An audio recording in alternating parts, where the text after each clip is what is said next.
بڕیارە سەرۆکبادن یا دەرکەتنێ ji pêşbirkiya hilbijartinên serokatiyê bûye mijara xelkê Herêma Kurdistanê jî weke çawa bûye mijara xelkê li her cihekî diyê cîhanê. Çavdêrên Kurd bawer dikin ew siyaseta giştiya Amerîka ya li ser binemayê berjewendiyên giştî li hember Herêma Kurdistanê naguhere. دستش کار کشا برز بایدنی و جێگیراوی و ئافرەتێکە بۆ یەکەم جارە ڕەنگەت مێژووە ئەمریکا دا ئافرەتێک وێ سەرۆکاتی وەرگریتن ئەس پێشبینیەوەیەکێت کەم درێژە پێدەراوی کاری بیتن ئەو بایدنی کردی لێ ڕەنگێکی چونکی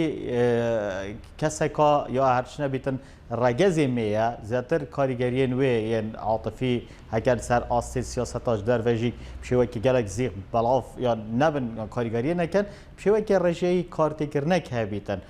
Dê demê 24 demijmêran dekem li heris piştevaniya Piraniya Demokratên Navdar wergirt. Lê hinek çavdêr vê pêngavê bi tinê bi guhartina kesatiyan didin nasandin. گۆڕینی سەرۆک بایدن بە کاندیدەکی دیکە بەهۆی هەر سەبەبێک لە سەبەکان کە هاتە پێشەوە ئەو کاندیدەی دێش 2000 هەر دیموکراتە بۆیە لە سیاسەتە گشتیەکەی دیموکرات تێپەڕ ناکە بۆیە لە هاوچێشەکە بە تێگەیشتنی ئێمە ڕەنگە گۆڕینی سەرۆک بایدن بە کاندیدەکی دیکەیان لە کارتێکردنی زۆرتر لەسەر بەرەو پێشبردننی ئاراستەی ململانێ و چێبرچێکە لە هەڵبژاردننی خودی سەرۆکایەتی ئەمریکا هەبی زیاتر نەک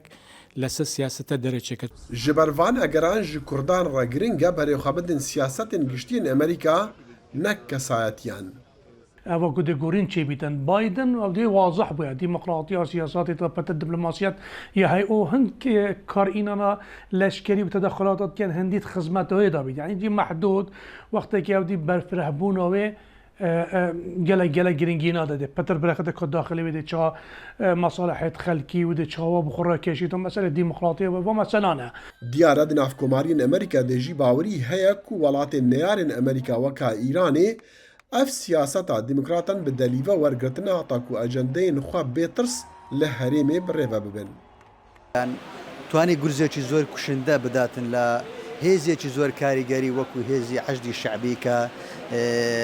گەورەترین سەرکردەی کە لە نابردووە قاسم سولێمانی خود ئەبوو مهەندیسەوانە ئێستاش ترامپ هەر بە خەیاڵی ئەوەیە کە پێگەی ئێران لاواز بکاتن لە هەر دۆخێکدا بێتن دڵنیاشم لەوەی کاریگەرێکی ئەو تۆی دەبێتن لەسەر ئێران. Dehan sala Kurdan piştaxwa bi sozeka Sorokbadin ji bo dewleteka serbixwe germ kiribû lê niha bêhîvî bûne. جو بايدني قوت عندي دولة كردي تبينين قلت جناب مسعود بارزاني راست هو قوت بس آية باجتهاد بو السرق أو أخفتن أو سوس أو بالين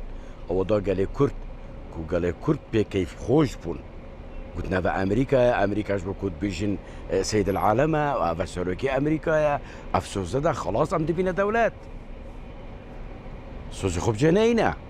زمانیش گۆڕا و خەڵک ئێستا واعی بوو تێگەیشت و ئەزانێت ئەمریکا سەردەمانی خۆی نیشانەدا کە بە دۆستایەتیمان هاتووە دەرکەوت ئەمریکا ڕاستە